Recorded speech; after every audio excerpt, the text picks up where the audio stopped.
Hey guys, it's chaotic. So I have been working on one video and it's a lot more work than I thought it was gonna be. I thought it was gonna be a little bit more simple, but there's just a lot of things going into it. So I just wanted to sit down and talk for a little bit about things that I've been thinking about and get it out of my brain, because it's just gonna stay in my brain and I'd rather it be out of my brain. A decluttering of the mind, if you will.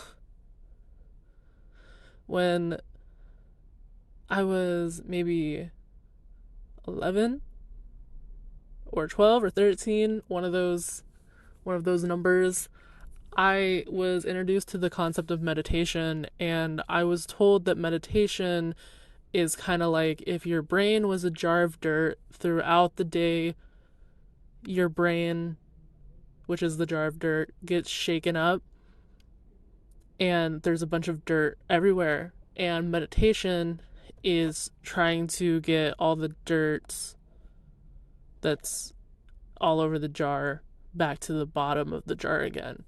And I think this is sort of my version of getting dirt back to the bottom of the jar. I do meditate, and it's really helpful for regulating, but in terms of thoughts, I just keep having them. It's a never-ending cycle. I'm a little bit tired of it, not gonna lie.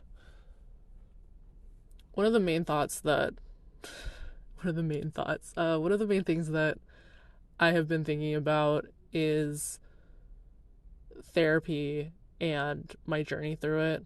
I'm not going to go into super big detail just because I don't feel like spilling my guts and throwing my purse all over the bedroom floor.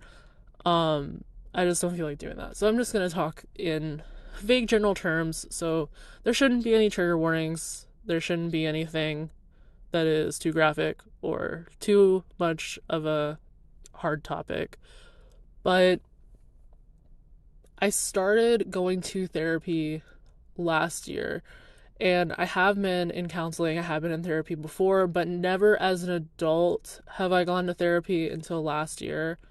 And my opinion about therapy has changed, my attitude towards therapy has changed, and my understanding of what therapy is has deepened. I kind of thought that,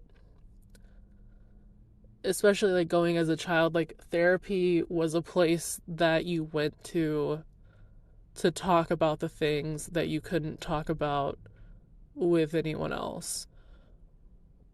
That you sort of went there and you told them everything, and everything that you told them wasn't meant to be shared, wasn't meant to be talked about with other people, which is part of the stigmatiz it's part of the stigma of mental health. Because it wasn't until recently that I talked with someone about something that I'm not going to mention, but it was something that I would like just go through, and I thought that I was crazy for dealing with it. You know what? Trigger warning, I'm going to talk about suicidal ideation. Um I'm just going to say it because it's easier, and I'd rather just be honest and talk about it, because what's the point of saying that it's stigmatized and then you just won't talk about it? So let's talk about it. So I have struggled with suicidal ideation for a long time.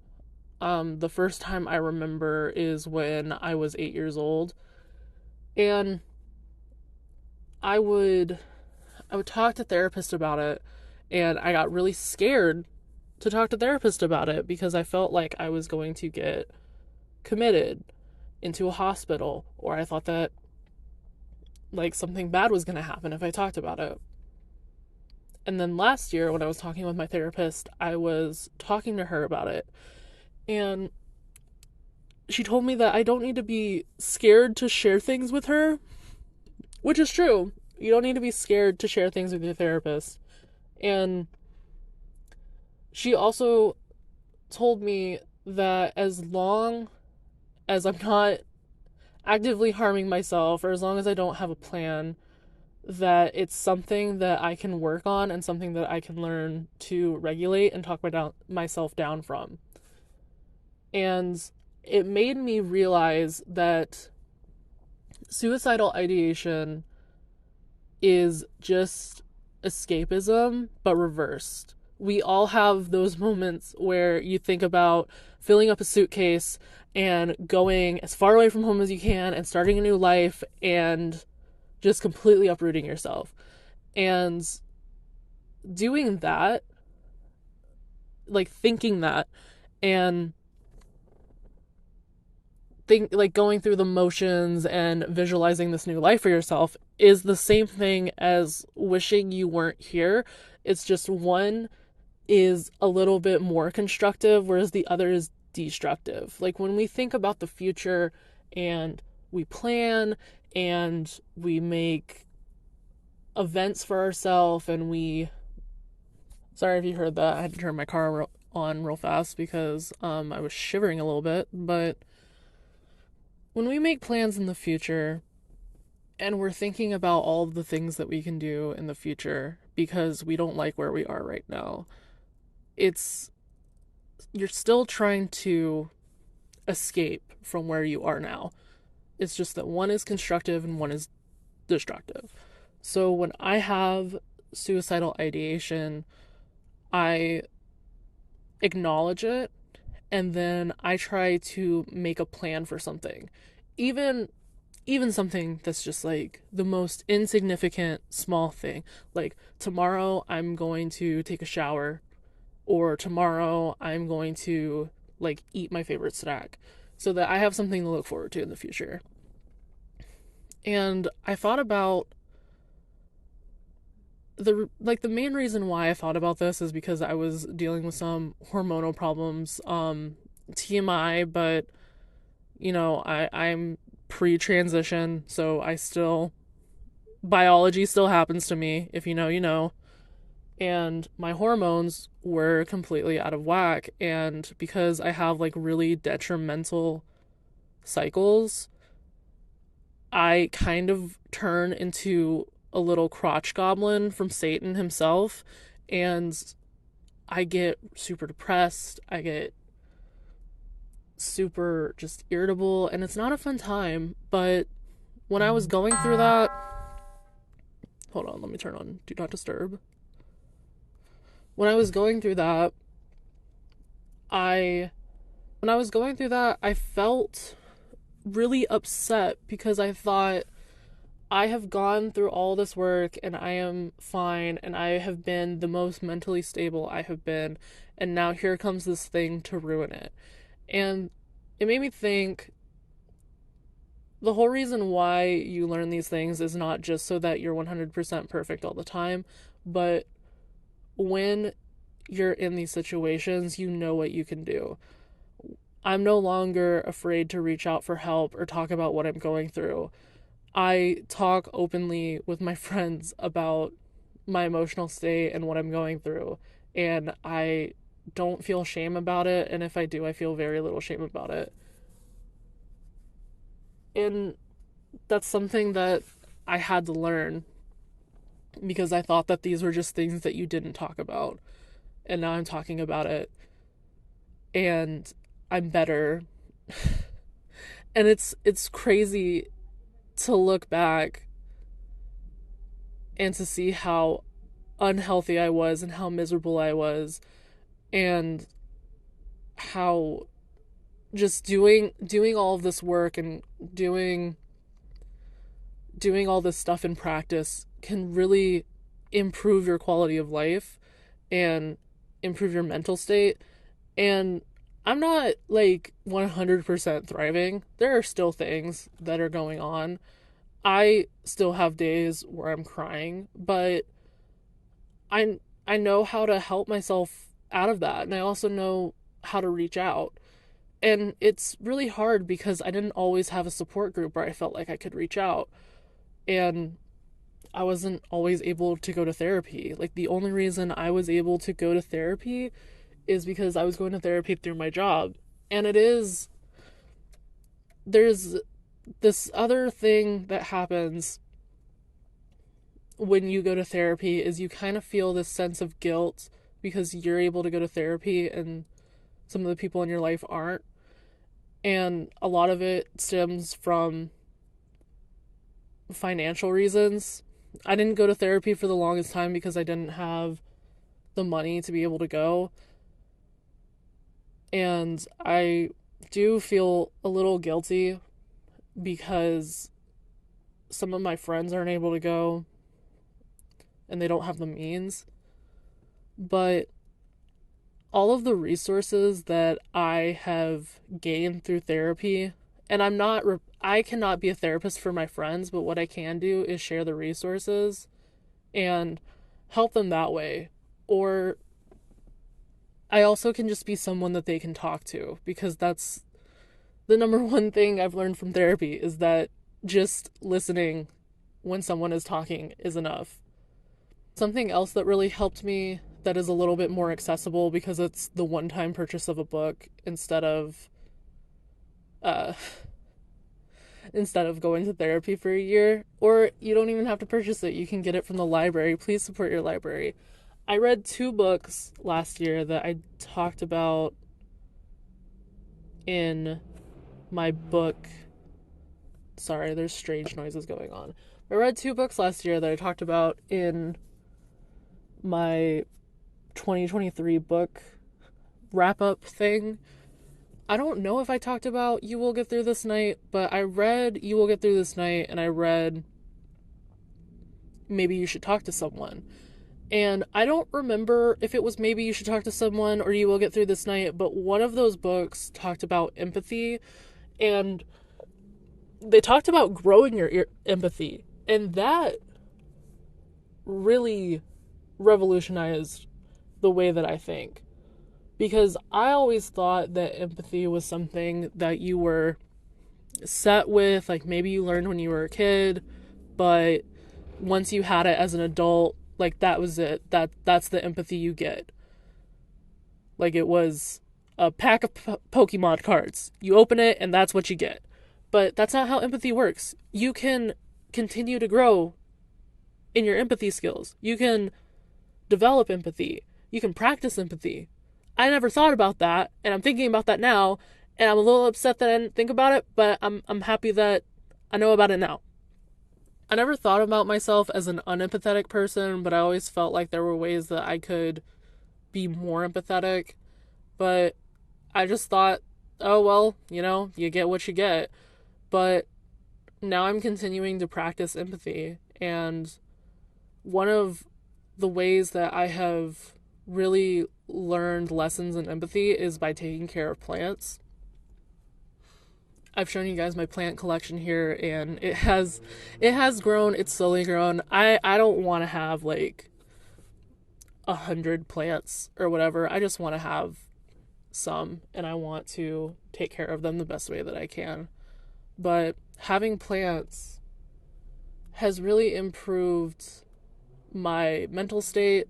I love looking at them. It's made me want to spend more time in my room because I usually don't want to go in my room because of reasons, but it's made me like enjoy my space more, and it has boosted my mood.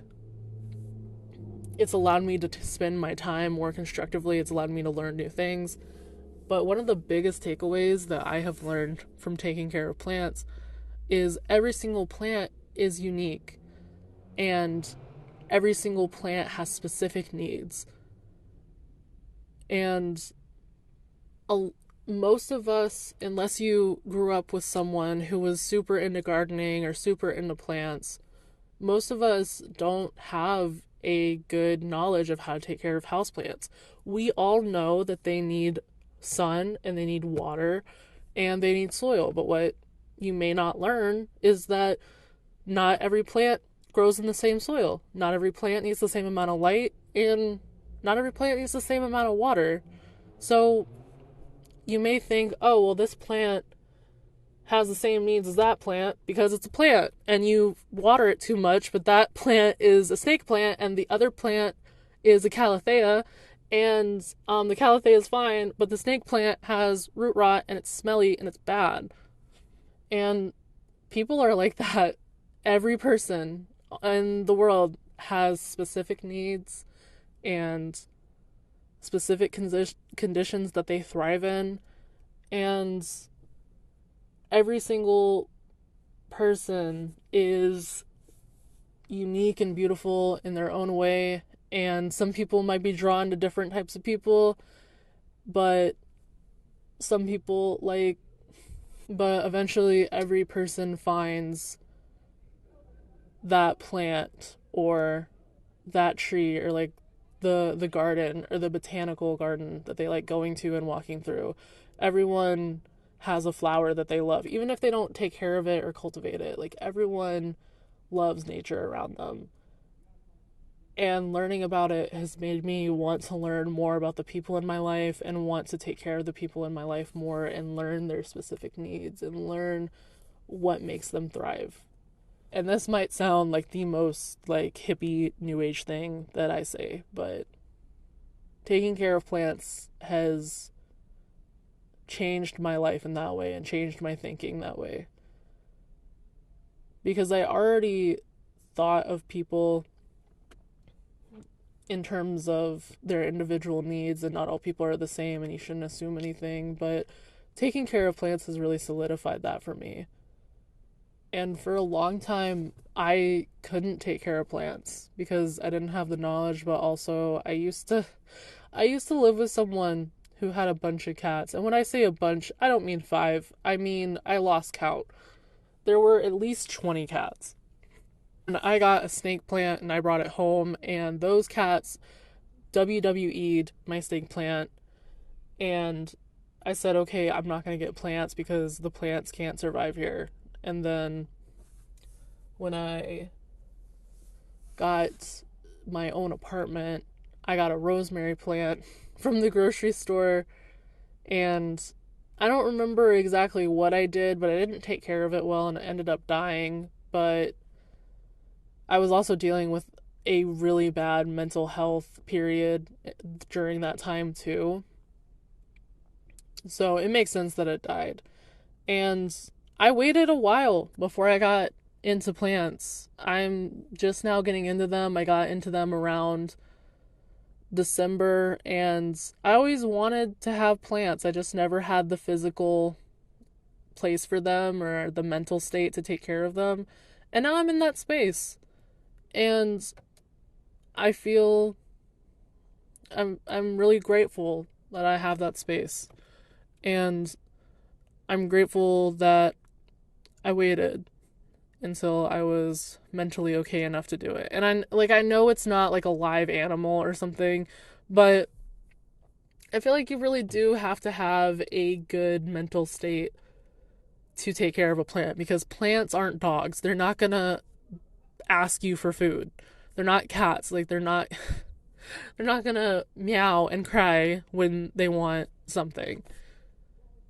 And I truly do feel like plant care is self-care, because when I cultivate my plants and because when I take care of my plants, it reminds me to take care of myself and like what my needs are. Have I showered today? Have I eaten today? It's just a gentle reminder. Like when people say, "Oh, have you watered your plants today?" What they're really saying is, "Have you had any water today?" Maybe that could be a new thing. You know how there was Victorian flower language that they would use to communicate love and affection? Maybe we can have plant coded language, like, "Oh, have you watered your plants today? Have you fed your plants today? How's the soil in your plant? What's the what's the humidity like for your plant?" And these can mean different things.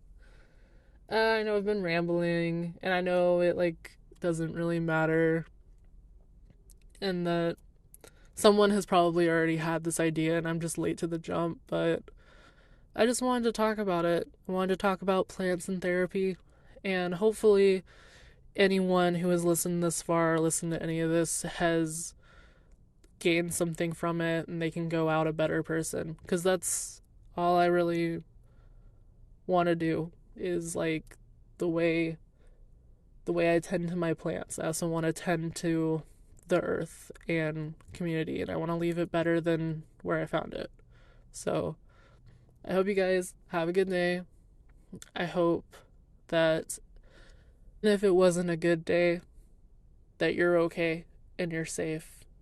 And I hope that you watered your plants today. See you guys in the next one.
Bye.